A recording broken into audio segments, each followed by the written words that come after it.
Welcome back to The Way of the Wandering Wizard. I am, as always, Robert Andrew Meredith Kennedy. And I am a pure and open channel for the finest vibrations of divine love and light, made manifest here in service to Gaia and those who travel with her. Though most folks know me as Bob the Wizard, some Gandalf the Wise, many more as the Weirdo in the Kilt, and a lot more besides. Certainly called me a name or two when I was on the inside, as they say. In my last video, I was describing or waxing lyrical through my journey into the mental health service back in January, following an epic level psychotic break, meltdown, emotional overload. Now, as I sit here now, cathartically, post-process, I can see the sense of it. At the time, it was deeply frightening, deeply unpleasant experience. Particularly for somebody whose core issues post-accident have been about family, about being there for your family, about being connected to family. The fact that I was now found myself in my delusional world abducted from my family, being held prisoner away from my family and desperate to get back to my family, at times wandering with dear Growler, feeling that I'd lost something, a deep part of me. And so part of me was looking for it, I suppose. What better place to find it than in those kind of spaces? Now, for the first few days, I'm highly delusional, and my few interactions with my fellow patients were equally delusional. I have no real recollection. Thankfully, I have copious medical notes which observed me throughout as I would go up and down through various erratic levels of behaviour. Now, my family, by now I was now taking antibiotics, and definitely something was starting to calm and settle. I think my brother finally managed to get in touch, and certainly people at work managed to get in touch with my team inside and explain that quite often some of my delusions and some of the things that may be pouring out of my mouth were unusual, but not unusual given some of the experiences that I've had, some of the roles that I've played at work. For those that know me for those roles, yeah, I was an absolute nightmare, I'm sure, for many staff.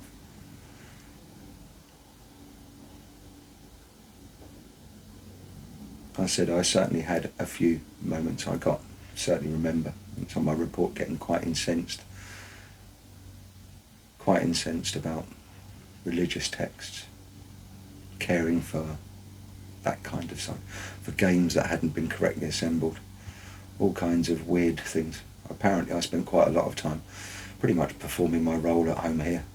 If I couldn't deal with what was going on, I'd just clear and tidy stuff up. It's a physical process that I use a lot in my life. Focus on a physical task while clearing your mind. I was trying to keep the kitchen area clean. God, it's hard enough. It's hard enough in a family with a couple of teenage kids, let alone a unit with, 18, 20 patients. I dropped into some kind of bizarre, hairy mother role, demanding that the kitchen be kept clean at times, and certainly picking up on others' different personal standards of hygiene is very much part of who I am. The fact that it was roaring out uncontrolled in some kind of psychotic, delusional state. For those around me, my apologies. I was very much the caged animal, roaring at its capture. Apparently I made a couple of bids for freedom. I tried to get out of doors. I'd hover around doors. If there was confusion, I'd add to the confusion to try and escape. I think I may have even almost got out the door once before I was invited back. It comes that point of realising that at some level I was not going to escape it, and there comes that standard response. Now, one of the advantages I have in knowing myself is that I've been profiled for my work. both in my standard way of being, my day-to-day life. Strangely, it's a lot of heart, a lot of head, and a tendency to allow others to make a choice of action. However, in crisis, I profile as a hub spinner. I will go almost immediately from the winning of hearts and minds to running system and process. What are the rules of this space? How do we operate here? And I will use those to go to action to get what it is that I was needing to get out. The fact that several of my more bizarre escape plans had failed. I shall share one with you at the end as to quite how bizarre my escape plans got. I'd also, obviously, clearly, highly eruptive, although I'll never direct it at another human being, I had my buttons pressed, as you could expect in that space. There were people that were with different energies, and the fact that my mind was quite fluid at the time, distressed at the time, they would take on some very bizarre characters. I can see now that it was just projection of a mind in turmoil. I certainly had a head-to-head clash with a fellow inmate. And apparently during the course of our discussion, I head-butted the door. A nice lock with a cruciform on the middle of it. Apparently I head-butted it so hard that I actually opened up a scar in my forehead. Doctors were called, I was checked for concussion. Apparently my argument was that I have Celtic blood. In this heart is an old Celtic warrior. It's a flesh wound. Fuck off and leave me alone. It'll heal. And it did, quite quickly. That was probably my most eruptive point. I said as the antibiotics kicked in, as, I don't know, my body accommodated, it got used to the situation.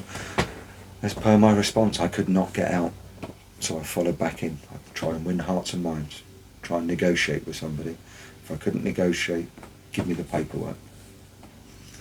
I certainly took exception to a few of the great written pieces that were being given to me, and looking at them with a fine-tooth, obsessive, driven mind. This information that you've given me is meaningless because of the following factors. The way that my mind would run to make good my escape. I'll use your own system against you. Just get me out of this space. This is not a healthy space for me. This is not a safe space for me.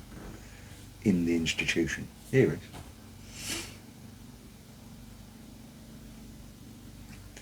As I said, this is a rational mind looking back on a highly irrational experience.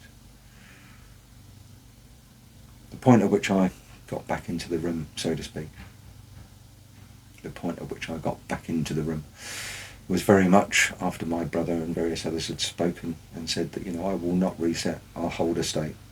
And in many ways it's the same with anyone. You hold somebody in a locked space and they're only given a certain amount of information, they will live in that world unless you give them an outside reference. I had no anchors, distant voices on the phone that in my paranoia could have been anybody. These can be mimicked. Even face-to-face interactions under those stressful were my family compromised. That was the intensity of my experience. That's where I thought I was. That's what I felt I was doing. That's what I was reliving every night in the dreams that I was sharing, Rude Awakenings. Dreams of capture, followed by waking in a situation, not normal day-to-day life where you can go out, but where you are technically captured. It's quite an intense experience, folks, believe me.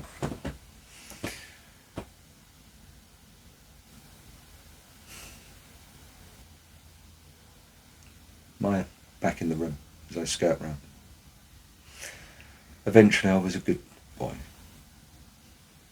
And I was allowed out for a smoke break. Nothing like what I probably needed, but I had tobacco. It was at night. I remember going outside, quite literally walking outside, feeling fresh air, cool, fresh air on my face. being able to smell something different than the hospital, being able to walk outdoors, see the sky, not from a little quadrant in the middle, but actually see an open sky, and then an awareness of road traffic. Literally remember looking at the guy going, I'm in Dartford. That's the bridge. And he went, yeah, been telling you that. And I tried to explain to him then, same thing. Until you see it and experience it, it's just something that somebody's telling you, even on that level. Don't know whether the smoke break, being outdoors, sitting on a bollard, just feeling something other than being in that space. A quietening of my mind because I wasn't around all of those other agitated minds.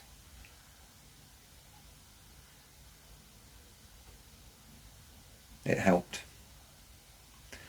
Greatest healer that I met on my days in there came to me on the end of a lead, led by a rather nervous character.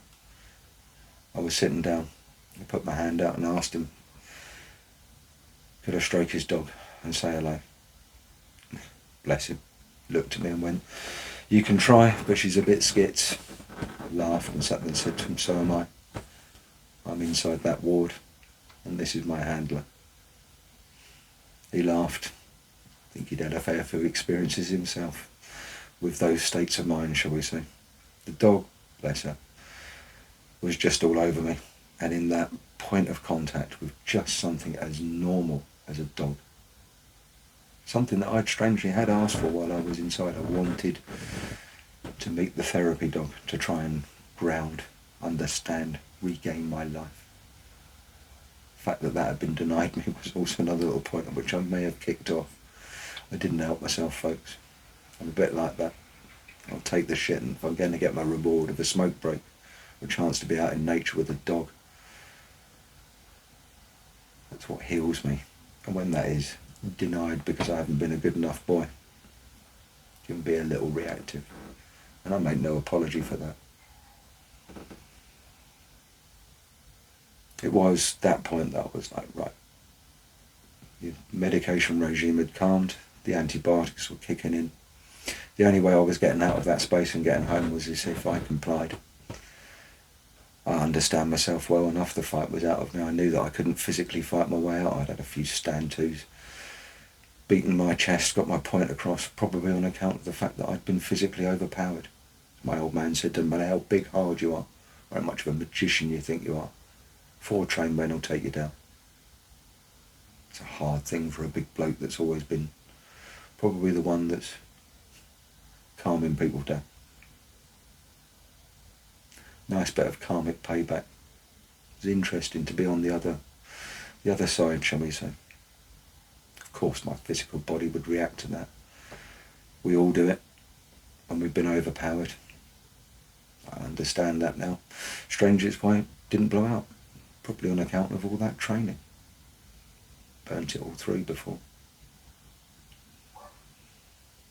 Thanks, puppy, for the reminder. Yeah, the healing power of that dog. Just that touching base with normal reality just got me into, right, that's where I'm going. This is where I am. I'm only going to get out of there if I can convince them that I'm fit enough to be out in that world again. And that was my process. I basically complied. I did my best to explain who I am, who I was, why some of the things that pour out of my mouth did. I can remember more pleasant experiences, sitting around a table rather than in chaos and in confusion and utter delusion of going, a group of fellow travellers going through their own problems. I suppose it was at that point that I really had started to get into the room, when I was interacting with my fellow patients, listening to some of their stories. Yet again, probably being seen as a total embuggerance by some of those who were there to care for us.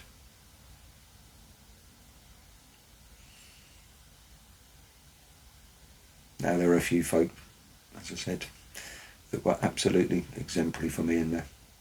Probably the greatest was one of the carers who basically has a very large dog and recognised the fact that that's basically what she had in me. Very large, very frightened, very barky dog Just needs to feel safe in a kennel. Definitely didn't feel safe there. Those little moments, being treated with care and compassion, and don't get me wrong, the times that I wasn't, I probably deserved it because I was being an arse. I'm fully aware of myself when I'm in those reactive states of quite what I'm projecting. The fact that when those more vulnerable sides come out, that was seen and treated. Thank you. My mind state was bizarre. I apparently was wandering for quite a lot of my time in there between rooms on account of my dreams. I was utterly convinced that the room was in some way generating my bizarre experiences at night, or when I was lying in my bed drifting.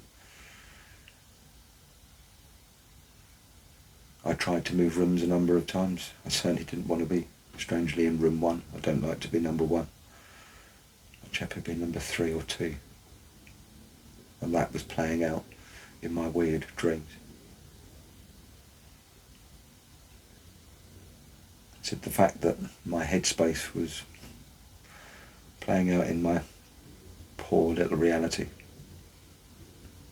As I said, as I tried to move my room around. Anything to break that state. I was still going through that, but dealing with it for the few days up until when I made good my escape. My escape plans, as I will mention at the end of this as a little lighter note, were quite varied. That's it. But eventually, my physical release was in the fact that I had become more balanced. And just at the point that I'd earned my cigarette breaks, the fresh air breaks that I knew would be my saviour, where I went back out and re-anchored just for a few minutes in the ordinary world without the intensity of the experiences I was having.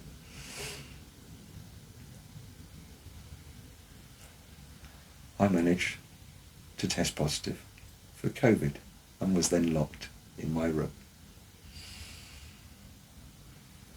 Now, a few days on, a couple of days locked in, with nothing but nicotine replacement therapy, was almost more unpleasant. I was anxious, desperate to get home. I'd played the game. I was seen to be becoming increasingly well. And the day of my board was looming, where several representatives would be there to see what was the next action. I'd reached my 14 days, my decision point. Yeah, thankfully on that day my psychiatrist had seen that probably I needed to be at home. The fact that I had tested positive, the fact that I could self-isolate here in the cabin, was deemed to be that my safer place then would actually be out of an environment which probably wasn't conducive to me. To be out in a more natural environment, to be around my family that I was just beyond apoplectically missing as I was locked away from them. Now the fact that I had that opportunity to get all of that out of my system, away from my family and in a safe space for those around me, with people that are trained, who deal with me and work, thank you, did allow me to physically express a lot that needed to come out. That those similar situations cleared my mind.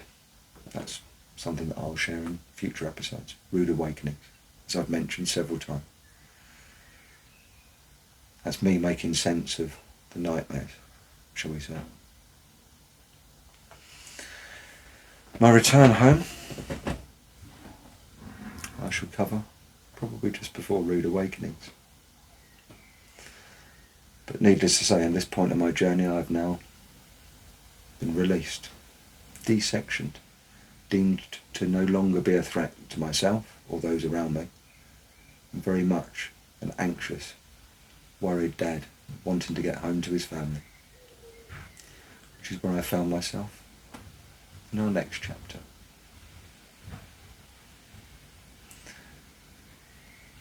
We'll call that Homeward Bound. Take care, go well, and blessed be.